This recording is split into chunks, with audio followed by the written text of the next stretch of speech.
Je pense que nos territoires, en tous les cas le fait qu'on soit réunis autour de cette chaire qu'on a soutenue, qu'on soutient, c'est déjà un signal de ce que, en tant qu'élus locaux, nous cherchons. Nous cherchons à comprendre, à anticiper, à évoluer à partir de territoires qui sont complexes, qui sont à la fois des lieux de citoyenneté, des lieux de vie, des lieux dans lesquels s'invente tous les jours le monde de demain. Et je pense que nous, les élus sur les territoires, qu'on soit président de région ou maire, nous avons le goût à la fois de cette réflexion et de cette anticipation, parce que nous savons qu'il faut avoir une vision pour bien sûr conduire des politiques publiques et associer tous les acteurs privés, publics, ONG, etc. sur un territoire. Mais nous savons que nous avons aussi besoin des éléments de réflexion, de l'ouverture de la science, de la recherche. Et je pense que ce n'est pas un hasard si Jean, moi-même, d'autres, je pense à Johanna Roland, je pense à François Rebsamen, nous nous retrouvons dans des réflexions et autour de ce deuxième anniversaire de la chaire ETI.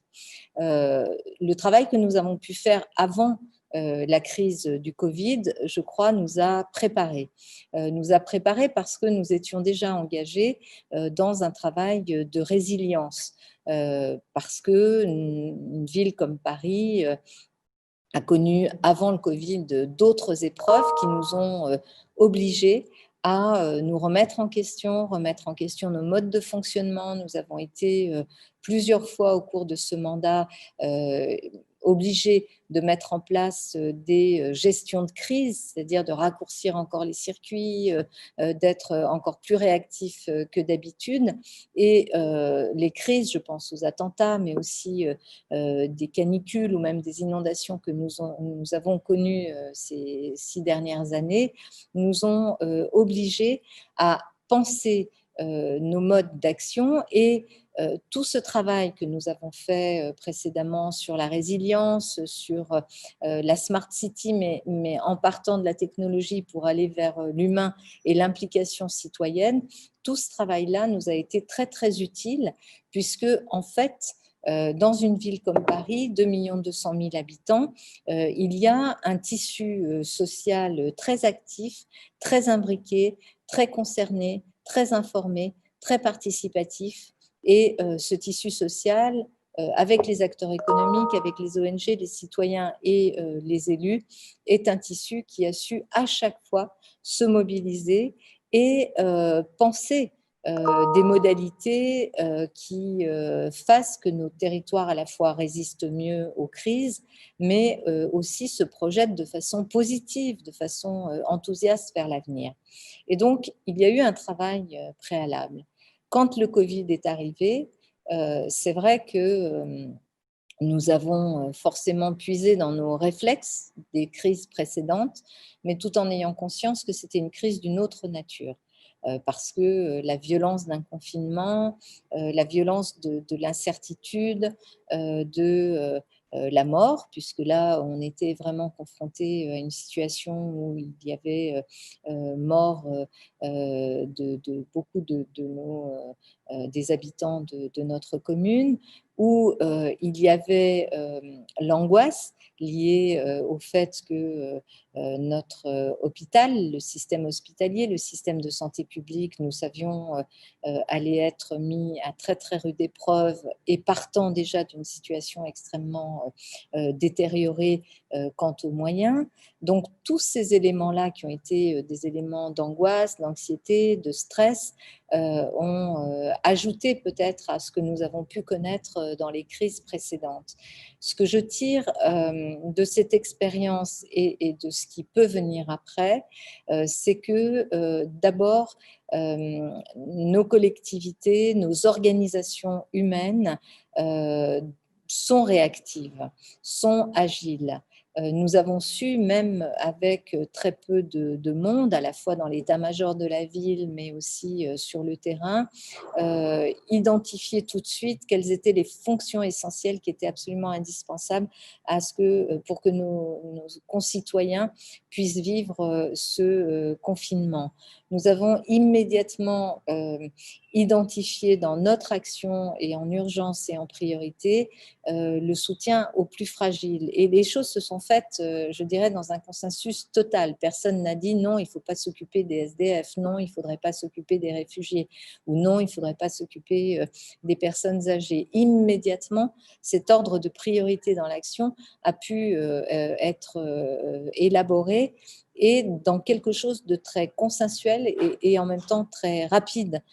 quant à la mise en œuvre, avec une capacité dans ces cas-là à bousculer les cadres, à bousculer les bureaucraties, puisqu'on a tous été confrontés à une bureaucratie écrasante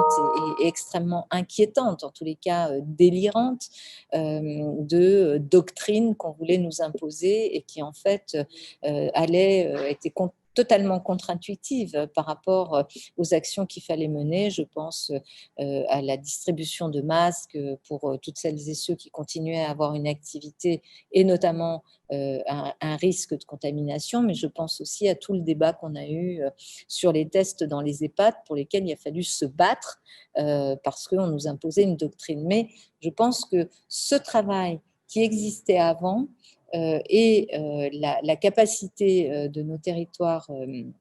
à la fois résister, anticiper et agir, même avec, je dirais, cette bureaucratie et notamment de l'État extrêmement pesante, sont des enseignements sur le rôle des territoires, le rôle des collectivités territoriales, sur le rôle de la décentralisation. Et à l'intérieur même de nos villes, moi, je me suis fait cette réflexion, puisque c'est une réflexion qu'on a vue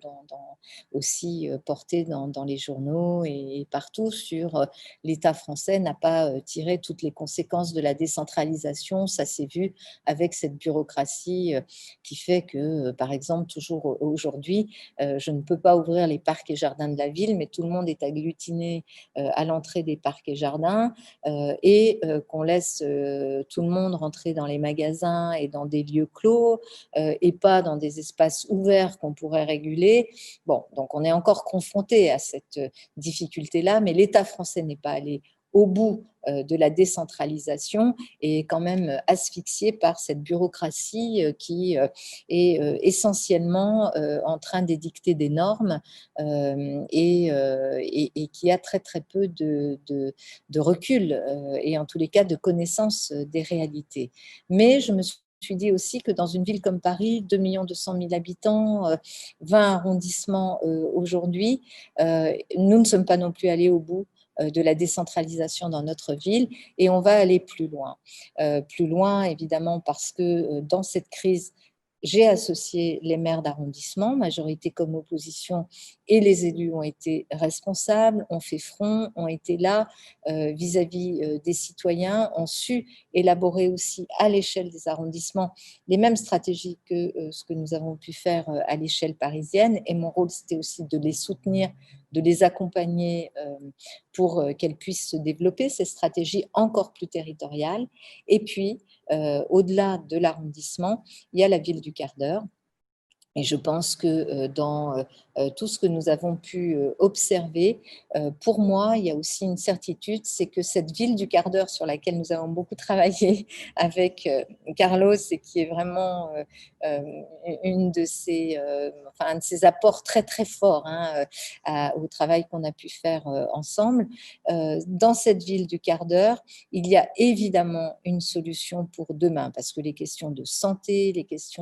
toutes les questions de proximité doivent se traiter dans la proximité. Et je pense que dans les apprentissages que nous avons que nous pourrons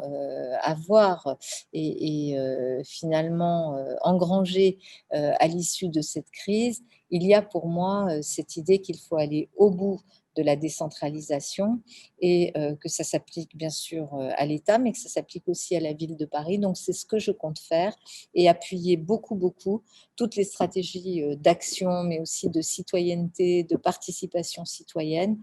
sur cette ville du quart d'heure. Et les questions de santé, comme les questions d'éducation, comme évidemment les questions d'environnement, sont des questions qui doivent se traiter à ce niveau-là. Donc, voilà ce que je voulais dire. Je pense qu'un territoire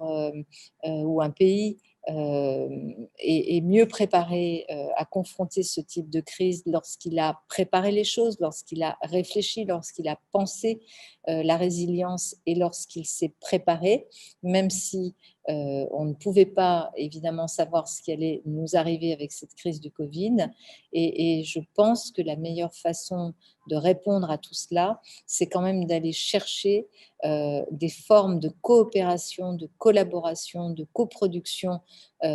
citoyenne avec les pouvoirs publics et que les pouvoirs publics locaux sont absolument indispensables justement à permettre des territoires qui se développent, qui soient des territoires respectueux, mais aussi des territoires beaucoup plus humains et citoyens. Donc voilà, merci beaucoup.